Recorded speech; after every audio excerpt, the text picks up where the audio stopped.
Então, nosso trabalho é um sistema supervisor web. Os alunos são o Alisson e o Everton. E o nosso orientador foi o professor Robson Costa. Então, aqui nós temos a agenda que vai ser apresentado hoje. Então, vai ter a parte da introdução, os objetivos, os trabalhos relacionados, o desenvolvimento, a conclusão e os trabalhos futuros. Na introdução, então, como é que surgiu essa ideia do trabalho?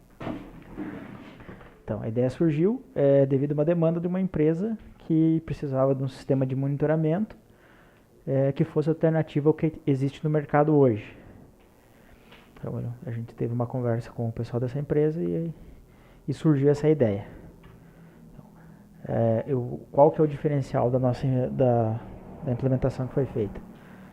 Que é uma aplicação, um sistema SCADA, que permite visualizar remotamente, pois o sistema que eu cliente tinha é o Ellipse e o Ellipse não oferece essa funcionalidade. Então, o que é um sistema SCADA? O sistema SCADA é um sistema de controle e aquisição de dados, que, segundo Gomes, essa definição ela já é totalmente completa para o termo do SCADA. Aqui a gente tem uma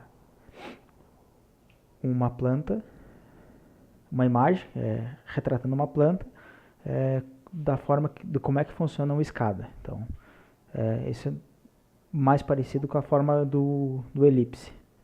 Então, você tem o desenho da planta ali, que retrata mais ou menos como é a planta fisicamente. E daí você tem a parte que você vai fazendo o monitoramento ali de todas as áreas e embaixo ele mostra a parte de alarmes. Então, os sistemas supervisórios, normalmente eles são operados próximo a uma planta ou a uma estação ali. Então você sempre tem vai estar com o processo ao lado de onde está o sistema. Ele só monitora uma planta fabril por vez. Você não consegue ter uma visão global entre outras plantas.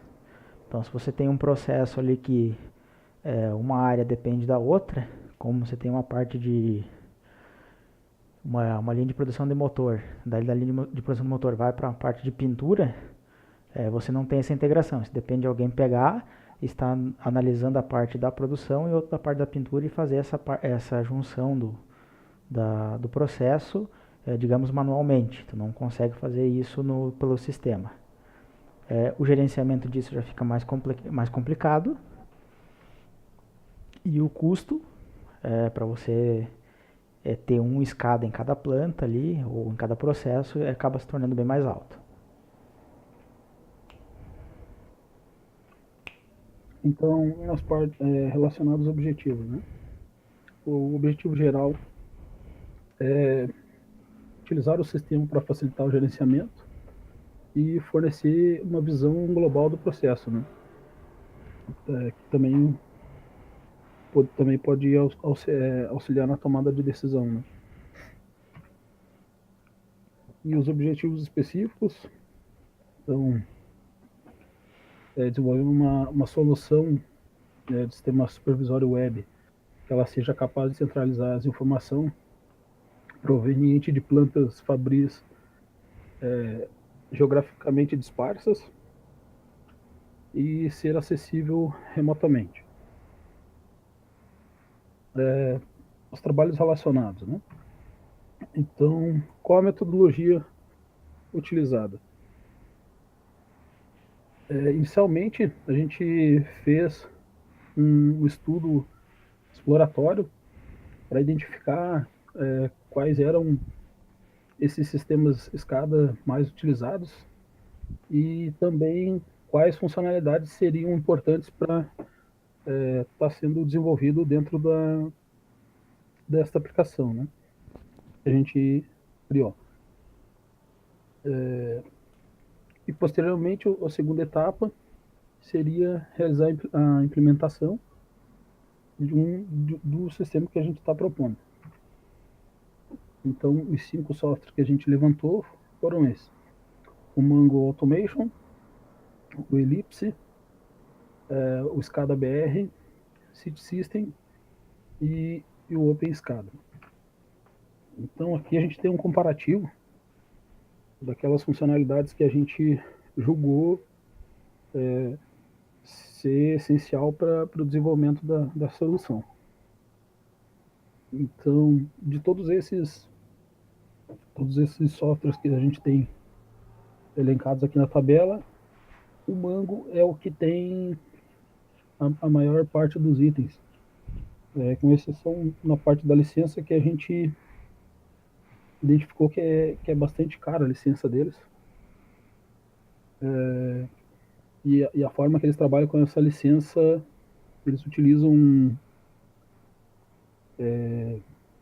pontos de entrada, né? Então, cada sensor que tu tem na tua aplicação, tu tem um ponto de entrada. Então, eles fazem a cobrança desse modo e não relacionado ao controlador. Né? Os que têm menos características dessas elencadas aqui, caso não tem nenhuma, o IndSys, que é da Seed System, ele não tem nenhuma característica dessas ali que a gente elencou, não tem MQTT, não trabalha com dashboard, né, não é web. O Ellipse também não. E abaixo agora a gente vai descrever os itens da tabela ali, né? Por que a gente escolheu aqueles itens para fazer o comparativo. Então, o MQTT, né? Vamos começar com o MQTT. O MQTT ele é um protocolo de mensagens que implementa um serviço de Publish Subscribe, no qual os dispositivos estão inscritos em um tópico e recebem a mensagem de publicação de outros equipamentos. Né? Então, as suas principais características são o modelo de comunicação dele, né, que é formato Publish Subscribe, a camada de transporte, né, então eles trabalham com TCP ou UDP. O TCP eles trabalham na camada de QoS, na camada de QoS 2 e 3, e no DP na camada 1, né? QoS 1. Então, o cabeçalho dele é bastante pequeno, né? Então, isso é uma das principais vantagens dele. Os pacotes de dados são menores, então ele acaba consumindo menos pacotes de dados. De repente, a pessoa está utilizando uma internet 4G, por exemplo, ela tem um pacote de dados, ele vai acabar consumindo menos pacotes de dados para estar transportando essas mensagens. Então, o número de tipos de mensagens, né? Ele trabalha com 16 tipos de mensagens. Ele é assíncrono, então o formato de trabalhar é assíncrono. Ele trabalha com 3 níveis de qualidade de serviço, né, de QoS. E ele também trabalha com TLS e SSL na segurança. A parte do dashboard que a gente se referiu ali, que foi implementado, que funciona dentro do navegador web. Então, isso permite a visualização e o controle dos processos através do navegador. E também ele disponibiliza a visualização de dados de uma forma gráfica que pode ser personalizado de acordo com o que o usuário deseja. Como exemplo aqui a gente está mostrando um dashboard ali que monitora um painel solar. Então ele tem ali um controle se está ligado ou está desligado. Ele mostra a corrente ali em amperes, tanto no painel A quanto no B, as baterias deles, como é que está a voltagem, e do lado a carga da corrente de carga, a amperagem dela também. Então a ideia é essa da visualização do sistema. Então a parte de licenciamento. Então a forma dessa licença, então, ela é associada ao dispositivo controlador. Então você não precisa adquirir uma nova licença caso você adicione mais um sensor que esteja monitorando. Que nem eu tenho ali que nem na tela anterior a gente mostrava o painel. Então tinha o painel A e painel B. Então isso tudo é um dispositivo que está lendo, um controlador. Eu posso adicionar mais sensores nesse controlador e ter outros painéis. Então já acaba ficando bem mais barato essa forma de licenciamento. Que é só no caso de eu precisar colocar algum outro dispositivo para controlar. Enquanto eu conseguir utilizar sensores em cima do dispositivo existente, não acaba gerando nenhum custo adicional. Gerenciamento descentralizado.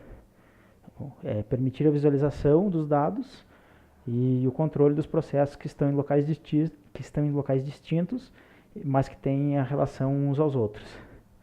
Como já foi falado antes ali, então se você tem uma linha de produção de motor, você está com o motor sendo produzido, no momento vai o casco para pintura e coisa. Então você tendo um sistema que você consegue enxergar todos os processos, você já consegue agendar melhor e organizar como é que vai ser o fluxo ali da montagem, da pintura, quando é que chega de volta, para você não ter atrasos ou algum outro imprevisto que possa acontecer. Então, com relação à escalabilidade, né? O MQTT, pelo formato que ele trabalha, né?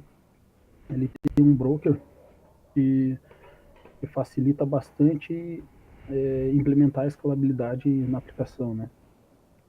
Então, esse é um dos pontos fortes do MQTT. Consegue deixar a aplicação escalável com muita facilidade, apenas replicando esses brokers, né? E somente mantendo um tópico que eles sejam comum a eles, né? Então, tu tem dois brokers, agora eu vou ter mais uma aplicação, por exemplo. Então, eu posso criar um outro broker que ele vai se comunicar através daquele tópico nessa outra aplicação, em um outro lugar remotamente também, não precisa estar no mesmo local, né, na mesma máquina. Então, com relação ao desenvolvimento, né, aqui a gente tem um modelo conceitual de como foi pensada a aplicação. A gente tem o Scala Web que é a aplicação que vai ser responsável por fazer o registro dos usuários, fazer a autenticação e também cadastrar dispositivos e gerar os gráficos. Isso vai poder gerar os dashboards por aqui. O MQTT2DB ele foi um projeto que ele é um broker, na verdade, com um projeto web junto. Que esse projeto web, ele tudo junto aqui, vai facilitar a visualização de quem está conectado a ele, quais os tópicos que estão sendo utilizados. Então surge uma infinidade de implementações que se torna possível utilizando esse formato. Aqui a gente tirou uns prints do Scala Web, de como vai funcionar ali a parte do registro e autenticação dos usuários. Então você vai entrar ali na parte de registro, informa o nome, sobrenome, o e-mail e a senha, e confirma a senha, você acaba criando o usuário. E após isso você vai ter a aba lá, a parte de login, tu clica lá, daí tu entra com o e-mail e a senha que foi cadastrado, você vai ter acesso na aplicação. Então, devido ao tempo que foi curto, a gente manteve o layout da que o próprio o ASP.NET cria para nós. Então, não foi mexido nessa parte. A outra tela, depois de você se logar no sistema, tem a parte de adicionar dispositivo. Então, você seleciona se o dispositivo está ativo ou não. Ele gera automaticamente um token ali, que é esse Client ID. Que esse Client ID vai ser cadastrado no dispositivo, que está lá em campo. Então, a partir do momento que tiver cadastrado esse token, então, quando o dispositivo conectar na internet, ele vai fazer a comparação se existe ali no cadastro do usuário esse dispositivo e daí ele vai começar a mandar as informações. E daí também tem a lista ali com os dispositivos de cada cliente. Nesse caso aqui a gente tem o exemplo ali de um CLP1 com o ID do cliente vinculado no e-mail que estava na tela anterior, que é do Everton.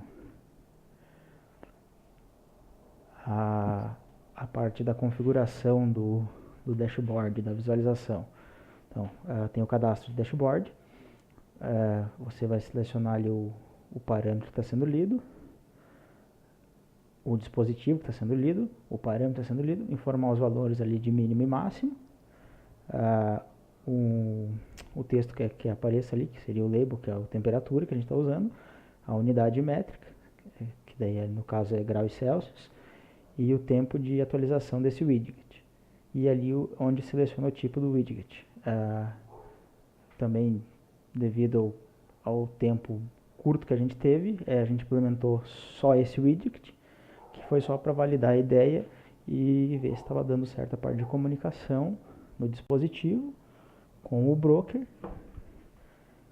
e daí ele acaba mostrando a informação.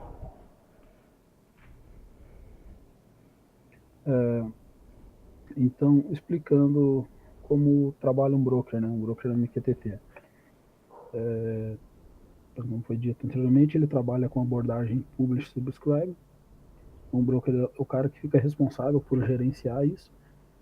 Ele que vai ter o registro de quais tópicos estão registrados. Então, nesse cenário aqui, a gente pode simular, por exemplo, eu tenho um tópico onde cada vez que o CLP, o Node ou o RASP, envia informação fazendo um publish para o broker, eu vou ter, por exemplo, uma rotina que vai gravar essa informação no banco. Eu posso implementar isso dentro do broker. Outro detalhe importante é que, como existe essa estrutura de subscribe, então o broker não precisa saber o endereço de ninguém, né? Não precisa saber o endereço IP, por exemplo, de nenhum desses dispositivos. Ele só precisa saber que na mensagem vem o tópico que a pessoa está querendo. A pessoa, por exemplo, de outra aplicação, ele é muito utilizado para desenvolver chat também, que esteja querendo enviar, né? Então, por exemplo, estava vendo um parâmetro de temperatura, chegou aqui, a aplicação identificou que está no tópico que ele quer, e vai lá e grava no banco. Então, isso é dos cenários que a gente também implementou na nossa aplicação. Então, essa é outra aplicação que a gente implementou, que é o MQTT2EB.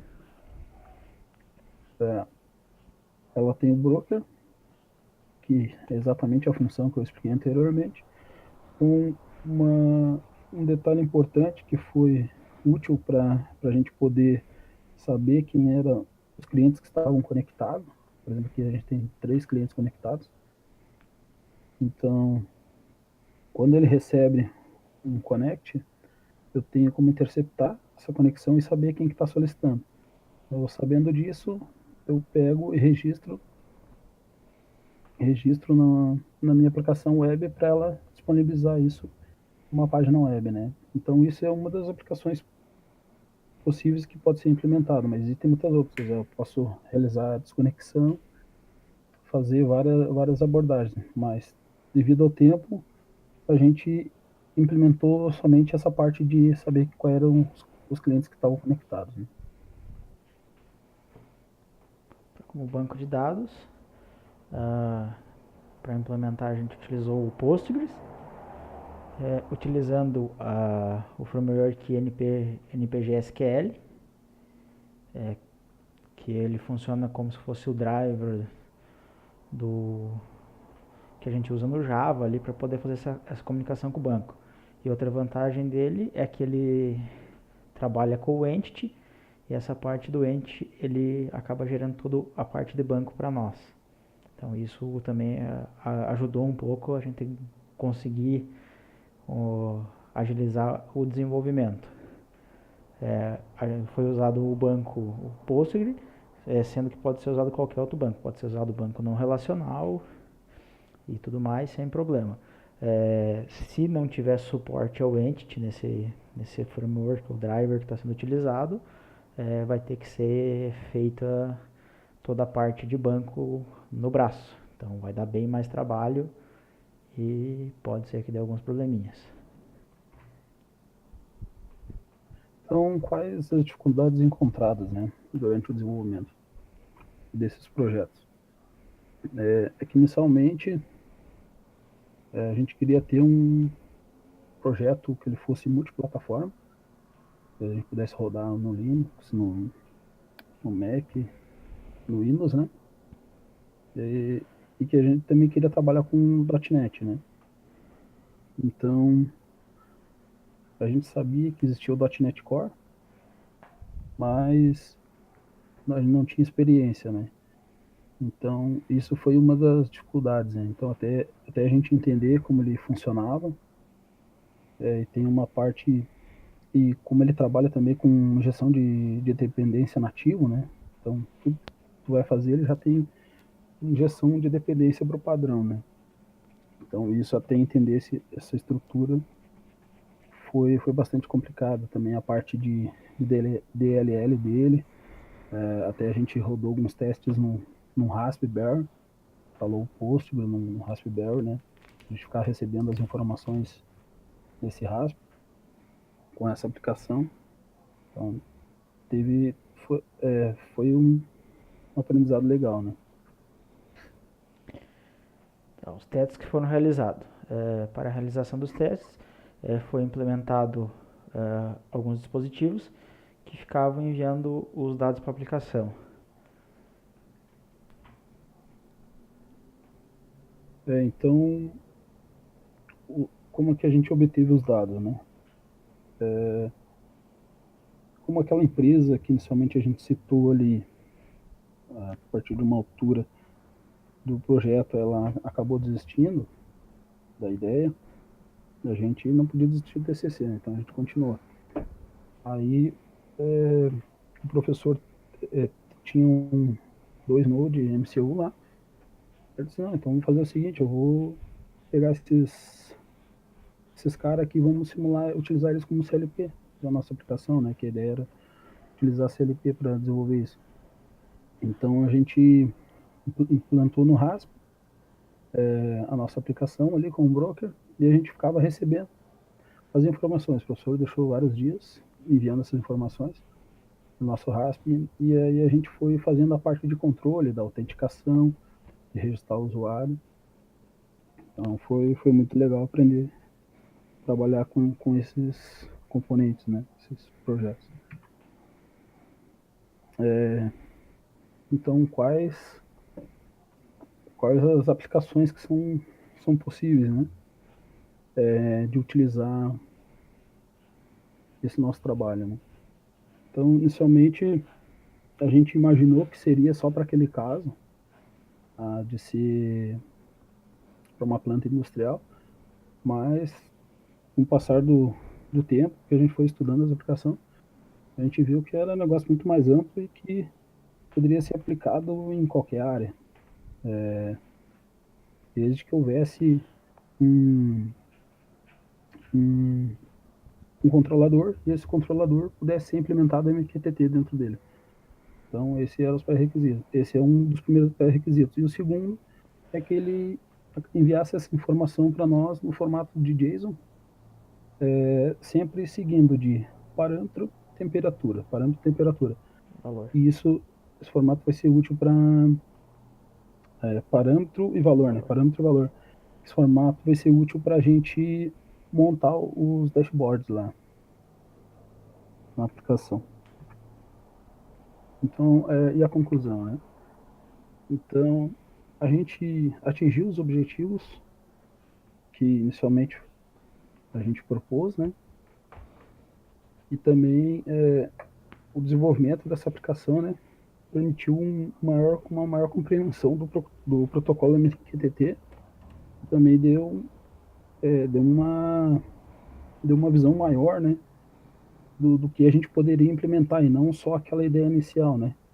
A gente também identificou que poderia ser aplicado em várias áreas. Então, isso foi muito importante.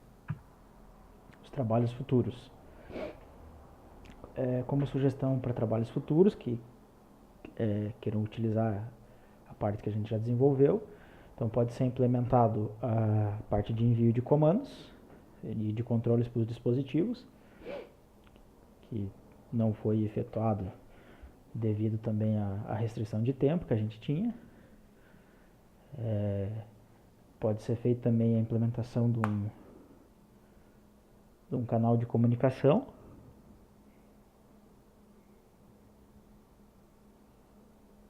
E a parte de sistema de gerenciamento dos dispositivos que estão conectados, que seria aquela parte no MQTT 2DB, que é você conseguir ver todos os usuários com os seus dispositivos e você poder gerenciar eles. Se você quer desconectar algum dispositivo, ver qual é o tempo que ele mandou a última leitura. Então seria essa parte ali que pode ser feita.